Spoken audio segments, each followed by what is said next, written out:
नमस्कार दोस्तों, स्वागत है एक बार फिर से हमारे चैनल पे। और अभी आपको जैसा कि मालूम है कि एचएसएससी ने ऑफिशियल जो साइट पर उनकी वो आपकी ऑफिशियल आंसर की अपलोड कर दी है। और अब आप लोगों को करना क्या है कि 1 तारीख से पहले पहले आपके जिस जिस क्वेश्चन में आपके ऑब्जेक्शन हैं वो आप डाल सकते हैं। तो उसी के रिगार्डिंग मैं ये आप लोगों के लिए वीडियो बना रहा हूँ और ये शिफ्ट वाइज मैं आपको बताने वाला हूँ। तो ये सबसे पहली जो शिफ्ट है 26 तारीख के मॉर्निंग शिफ्ट के, मैं आपको 4 से 5 क्वेश्चन ऐसे बता देता हूँ जिनमें आपको गारंटीड आपको ऑब्जेक्शन लगाएंगे तो आपको नंबर मिलने के पूरे पूरे चांसेस हैं। तो वो क्वेश्चंस एक बारी मैं फटाफट से आप लोगों को बता देता हूँ। और एक और चीज़ का आप ध्यान रखिए कि जब भी ऑब्जेक्शन लगाए ऑथेंटिक सोर्स यानी कि जो एचएसएससी मानेगी वो मानेगी आपका या तो किसी एनसीईआरटी से या फिर ऑफिशियल जो गजट है किसी भी डिस्ट्रिक्ट का या हरियाणा का कि कोई भी आपका ऑफिशियल जो सरकार ने निकाला हुआ है उस गजट में अगर आपको कुछ ऐसा दिखता है तो ही आप उसका ऑब्जेक्शन लगाइए, तो ही मानेगी। अगर आपके पास कोई भी एक XYZ बुक है और आप बोलते हैं इस बुक में तो ये लिखा हुआ, तो वो सरकार मान्य नहीं करेगी। या तो एनसीईआरटी लगाएं या फिर ऑफिशियल कोई सरकार का जो डाला हुआ है उसको आप मान्य कर सकते हैं, ठीक है। तो भी आपको मैं क्वेश्चन बता देता हूँ कौन कौन से क्वेश्चन में आपको 100% लगाना ही है। वैसे आप कितने पे भी लगाओ आपकी मर्जी है, लेकिन कुछ क्वेश्चन ऐसे हैं 4 से 5 क्वेश्चन जिसमें आपको 100% लगाना है और आपको नंबर मिलेंगे ही मिलेंगे, ठीक है। जैसे सबसे पहले क्वेश्चन आया था, हिंदी का एक क्वेश्चन था कि डांडी किस भाषा का शब्द है। तो आपको भी सबको मालूम होगा कि डांडी जो है वो एक देशज भाषा का शब्द है, लेकिन एचएसएससी कह रही है कि एक विदेशी भाषा का शब्द है। तो ये विदेशी नहीं है, ये एक देशज शब्द है। तो इस क्वेश्चन में अगर आपने भी आंसर देशज ही लगाया है तो आप इस क्वेश्चन के लिए आप ऑब्जेक्शन डालिए, आपका 1 नंबर बढ़ेगा, ठीक है। उसके अलावा फिर अगले क्वेश्चन मैं आपको बता देता हूँ एक एक करके, क्योंकि पेपर मेरे पास है सामने ही। तो इस क्वेश्चन में जो जो एक जैसे एक क्वेश्चन है कि the prime meridian passes through Greenwich. एक क्वेश्चन है इसमें दिया हुआ है कि जो प्राइम मेरिडियन है पासिस थ्रू ग्रीनविच। ये क्वेश्चन ये स्टेटमेंट जो है वो बिल्कुल ठीक है कि जो प्रधान जो मध्याह्न रेखा है वो ग्रीनविच से होकर गुजरती है, ठीक है। लेकिन इसका जो दूसरी स्टेटमेंट है वो ये है कि 0 डिग्री अक्षांश पर है। ये गलत है क्योंकि ये 0 डिग्री देशांतर पर है, it is at 0 degree longitude, ठीक है। तो इस क्वेश्चन के लिए भी आप पक्का ऑब्जेक्शन लगाइए क्योंकि इसका राइट आंसर होगा कि कथन 1 सही है लेकिन 2 गलत है। लेकिन एचएसएससी कह रही है कि दोनों सही है, जो कि नहीं है, ठीक है। तो इस क्वेश्चन के लिए भी आप 100% ऑब्जेक्शन लगाइए तो आपका इसमें फ़ायदा होगा, ठीक है। उसके अलावा मैं आपको अगला क्वेश्चन बता देता हूँ जिस पे आपको 100% लगाना ही है।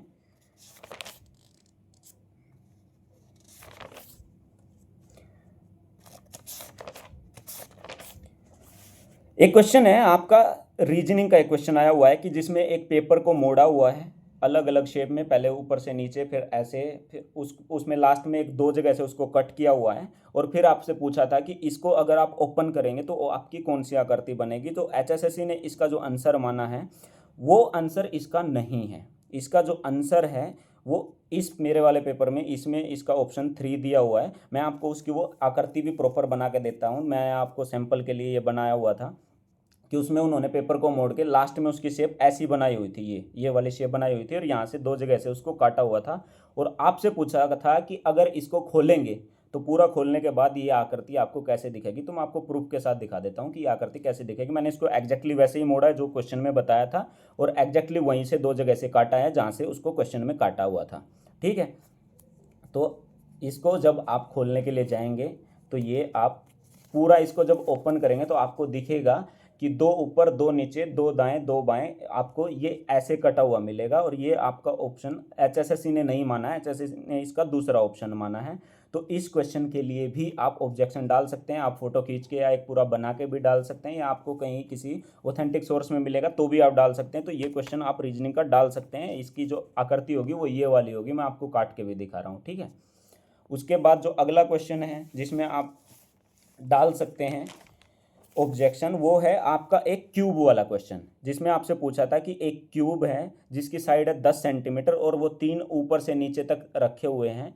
तो आपको बताना था कि इसमें से इसका जो total surface outer surface area है वो कितना होगा। तो इसका एग्जैक्ट आंसर मैं बता देता हूँ। एग्जैक्ट आंसर इसका होता है 1400, लेकिन वो किसी भी ऑप्शन में दिया नहीं हुआ है। और एचएसएससी कह रही है कि इसका 1550 आंसर आएगा। तो 1550 किसी भी तरीके से नहीं आएगा, ठीक है। तो इसका 2 तरीके से आप आंसर निकाल सकते हैं। जैसे मेरे पास सैंपल के लिए रखा हुआ है, जैसे एक ये क्यूब है, या अगर मैं इसकी साइड मान लूँ कि ये 10 सेंटीमीटर की है, तो आपसे क्वेश्चन में क्या बोला हुआ था कि इसके ऊपर एक रखना है और उसके ऊपर एक रखना है और अब इसका आउटर सरफेस एरिया आपको बताना है। तो इसका दो तरीके से निकल सकता है, फॉर्मूले से निकालना चाहे तो twice of L B plus B H plus H L से भी निकाल सकते हैं, नहीं तो मैं आपको एक रफली आइडिया से डायरेक्ट बता देता हूँ कि जब आपकी ये नीचे वाली ये 10 होगी और ये ऊपर से नीचे 10 10 10 30, तो इसका एक साइड का निकालेंगे तो वो 300 होगा, 30 गुना 10, इस साइड का भी 300, इस साइड का भी 300 और पीछे का भी 300, तो टोटल हो गया 1200 और 100 हो गया ऊपर का और 100 हो गया नीचे का, जो टोटल आउटर सरफेस हो गया वो 1400 हो गया। और ये मैथ का क्वेश्चन है, इसमें एग्जैक्टली आप ऐसा नहीं कर सकते कि 1400 के आसपास 1500 पड़ता है तो वो आपका सही आंसर मान लिया जाए, तो ये नहीं होगा। और इस क्वेश्चन में मुझे लगता है कि आपको ग्रेस मार्क्स मिलेगा, जिनका भी शिफ्ट में पेपर है, तो ये क्वेश्चन आप सब लोगों का ठीक होना चाहिए, लेकिन फिर भी आप इसका ऑब्जेक्शन लगाइए, ऐसे भरोसे मत बैठे रहिए कि हो ही जाएगा, ठीक है। उसके अलावा कोई क्वेश्चन है तो मैं देख लेता हूँ। तो हालांकि मैंने कितने आपको क्वेश्चन बता दिए हैं, एक ये 2, एक हिंदी का, तो 4 से 5 क्वेश्चन मैंने आपको बता दिए हैं जिनमें आप गारंटीड लगा सकते हैं। उसके अलावा भी 1-2 क्वेश्चन ऐसे हैं जिसमें आप लगाना चाहें तो मैं आपको बता देता हूं कि आपको वो कौन से क्वेश्चन है जिसमें आपको लगाना है। जैसे कि एक क्वेश्चन आया हुआ था आपका जो परिवार पहचान पत्र वाला है, इस पहचान पत्र वाले में जो सरकार ने माना है वो ये माना है कि बाहर के परिवारों को टी अक्षर से शुरू होने वाली 9 अंकों की आईडी मिलती है, जो कि नहीं मिलती है। कहीं से भी मैंने जो पता किया, जो मुझे गूगल से मिला या कहीं से भी पता चला, वो ये ऑप्शन आपका नहीं है, ठीक है। तो इसके लिए भी आप जो है वो ऑब्जेक्शन लगाना चाहें तो आप लगा सकते हैं, ठीक है। तो ये कुछ क्वेश्चंस थे जिनमें आपको गारंटीड आप लगाना चाहे तो ऑब्जेक्शन लगाइए, ठीक है। उसके अलावा भी कुछ क्वेश्चन है लेकिन उसमें मैं इतना ज़्यादा श्योर नहीं हूँ। जैसे कि आपको ये ओड वन आउट वाला क्वेश्चन बहुत सारे लोगों को लग रहा होगा कि इसमें से 3 ओड हैं और 1 ईवन है, तो वो ईवन वाला ही सही आंसर होना चाहिए। लेकिन ऐसे क्वेश्चन में एचएसएससी किस हिसाब से सोचती है, क्योंकि रीजनिंग के क्वेश्चन बहुत सारे ऐसे होते हैं जिसका आप प्रूफ नहीं कर सकते, तो वो आपके लॉजिक के ऊपर है कि वो आप किस लॉजिक से उस क्वेश्चन को सोल्व कर रहे हैं। तो अगर एचएसएससी ने इसका लॉजिक माना है कि भाई वो 417 वाला है, तो वो 417 ठीक है, ठीक है। उसके अलावा आपने वो क्यू वाला आपने देखा होगा कि आपका एक क्वेश्चन था जिसमें आपको दिया हुआ था कि चोरी वाला जो क्वेश्चन है, पी क्यू आर एस वाला जो क्वेश्चन है, जिसमें आपसे पूछा था कि भाई पी कहता है क्यू दोषी है, ये वाला जो क्वेश्चन था, उसमें एचएसएससी ने उसका जो आंसर माना है वो क्यू माना है और उसका आंसर भी क्यू ही है। तो मैं आप लोगों को बता देता हूँ, बहुत सारे लोगों को इस क्वेश्चन में डाउट है, तो इस क्वेश्चन का जो राइट आंसर होगा वो क्यू ही है, ठीक है।